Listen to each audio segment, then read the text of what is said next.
Africa के विशाल savanna में जहां सूरज की सुनहरी किरणें घास के मैदानों पर बिछती थीं और दूर दूर तक बबूल के पेड़ झूमते थे, वहां रहता था राजसी सिंह अर्जुन। उसकी घनी काली अयाल हवा में लहराती थी और उसकी आंखों में जंगल के राजा का गर्व झलकता था। एक भोर की बेला, जब धुंध अभी पूरी तरह छटी नहीं थी, अर्जुन नदी किनारे पानी पीने आया। वहां उसने पहली बार देखा मायरा को। मायरा की आंखें शहद जैसी सुनहरी थीं, उसका रंग सोने जैसा था और वो ऐसे चलती थी जैसे जमीन पर नहीं, हवा पर चल रही हो। अर्जुन एक पल के लिए रुक गया, उसकी सांसें थम गई। उसने बहुत शिकार किए थे, बहुत लड़ाइयाँ जीती थीं, लेकिन इस पल उसे समझ नहीं आ रहा था कि उसके सीने में ये अजीब सी हलचल क्यों हो रही है। मायरा ने भी नजर उठाई, दोनों की आंखें मिली और एक पल के लिए जंगल में सब कुछ थम गया। पक्षियों का कलरव, हवा की सरसराहट, नदी का बहाव, सब मौन हो गया। नमस्ते, अर्जुन ने अपनी गहरी दहाड़ में धीरे से कहा। मायरा मुस्कुराई और पानी पीकर चली गई, लेकिन अर्जुन वहीं खड़ा रहा, देखता रहा जब तक वो दिखती रही। उसके बाद तो जैसे नियति ने खेल खेलना शुरू कर दिया। अर्जुन रोज उस नदी किनारे आने लगा और मायरा भी, शायद इत्तेफाक से या शायद जानबूझकर। एक दिन अर्जुन ने उसके लिए एक ताज़ा शिकार लाकर रखा, एक हिरन। ये जंगल में प्रेम का सबसे सुंदर इजहार था। मायरा ने उसे देखा, फिर अर्जुन को देखा और उसकी आंखों में कुछ नर्म हो गया। तुमने ये मेरे लिए लाया? उसने पूछा। जंगल की रानी को सबसे अच्छा ही मिलना चाहिए, अर्जुन ने कहा। उस दिन दोनों ने साथ बैठकर खाना खाया।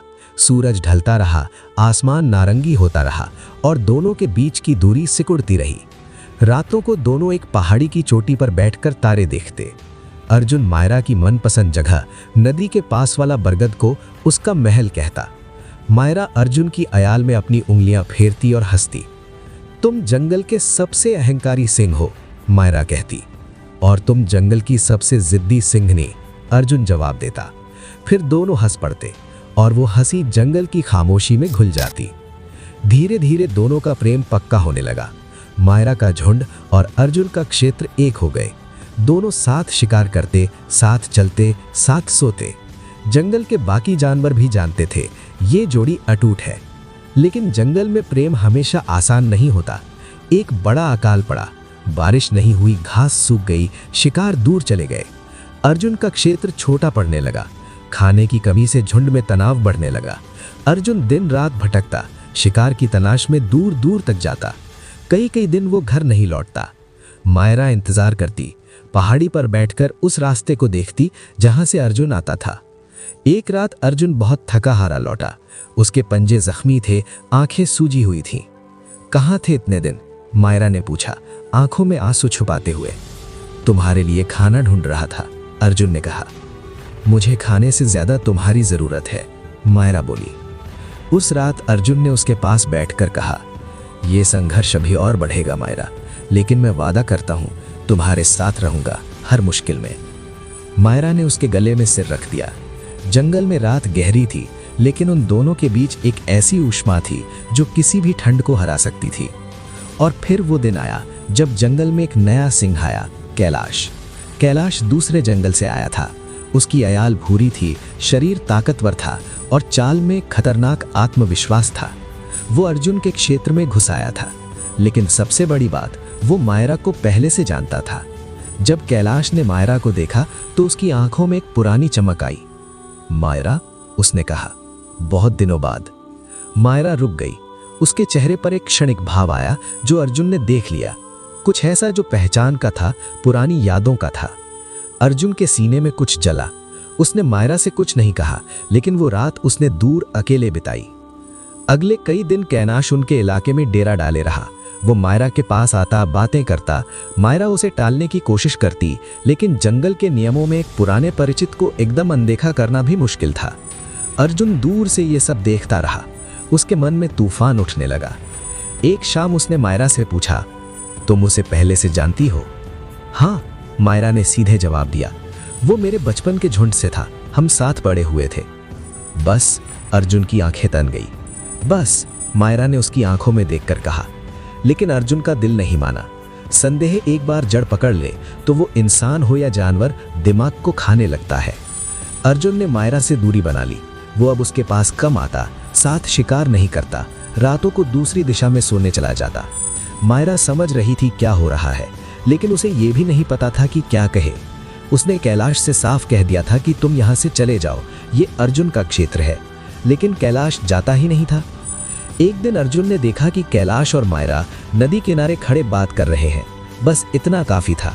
अर्जुन गुस्से में आगे बढ़ा, उसने कैलाश पर हमला किया। दोनों के बीच भयंकर लड़ाई हुई। जंगल गूंज उठा उनकी दहाड़ों से। मायरा चिल्लाई, अर्जुन रुको, लेकिन अर्जुन नहीं रुका। आखिर कैलाश भाग खड़ा हुआ, लेकिन अर्जुन के भीतर जो तूफान उठा था वो शांत नहीं हुआ। उस रात अर्जुन ने मायरा से कहा, मैंने देख लिया सब, तुम उसके साथ थी। मैं उससे बात कर रही थी अर्जुन, बात, बस इतना। मुझे नहीं चाहिए ऐसी बात। अर्जुन ने मुंह फेर लिया। मायरा की आंखों में आंसू आ गए। वो चुपचाप उठी और चली गई। 3 दिन तक दोनों अलग रहे। जंगल उदास था, नदी बेआवाज लगती थी, बरगद का पेड़ सूना था। तीसरी रात जब चांद पूरा था और जंगल चांदनी में नहाया हुआ था, अर्जुन अकेला बैठा था। तभी झुंड की एक बुजुर्ग सिंघनी रानी दादी उसके पास आई। वो झुंड की सबसे पुरानी और सबसे समझदार थी। अर्जुन, रानी दादी ने कहा, मायरा ने कैलाश को यहां से जाने को कहा था। मैंने खुद सुना। उसने उसे साफ मना कर दिया था।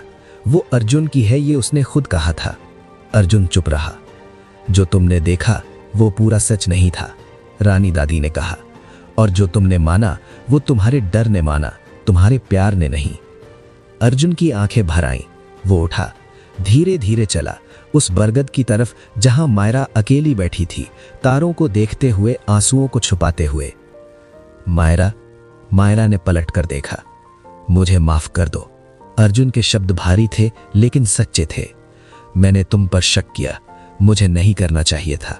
मेरा डर मेरे प्यार से बड़ा हो गया था, वो गलत था। मायरा उठी। उसने अर्जुन के चेहरे को अपने पंजे से छुआ। मैं कहीं नहीं गई, मैं यहीं थी, यहीं रहूंगी। अर्जुन ने उसे अपने पास खींच लिया। दोनों वहां बैठ गए, चांदनी रात में बरगद के नीचे, एक दूसरे के पास। कैलाश कभी नहीं था हमारे बीच, था तो बस तुम्हारा अपना संदेह। हाँ, अर्जुन ने स्वीकार किया, और अब वो भी चला गया। उस रात जंगल में एक सुकून था। नदी फिर से बह रही थी, पक्षी फिर से गाने लगे थे, और 2 दिल एक बार फिर से एक हो गए थे।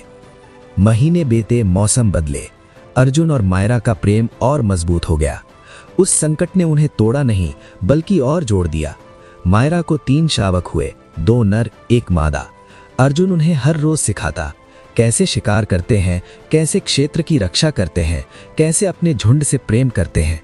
और शायद यही सबसे बड़ा सबक था। जंगल में भी इंसानों की तरह प्रेम को भरोसे की जरूरत होती है। बिना भरोसे के प्रेम एक सूखे पेड़ की तरह होता है, और भरोसे के साथ प्रेम एक बरगद की तरह, जो हर तूफान में झुकता है लेकिन टूटता नहीं। अर्जुन और मायरा की कहानी उस जंगल में किंवदंती बन गई। जानवर कहते थे, प्रेम तब सच्चा होता है जब वो शक के अंधेरे से गुजर कर भी चमकता रहे। सूरज उगता, सूरज ढलता, और वो दोनों उस पहाड़ी की चोटी पर साथ बैठे रहते।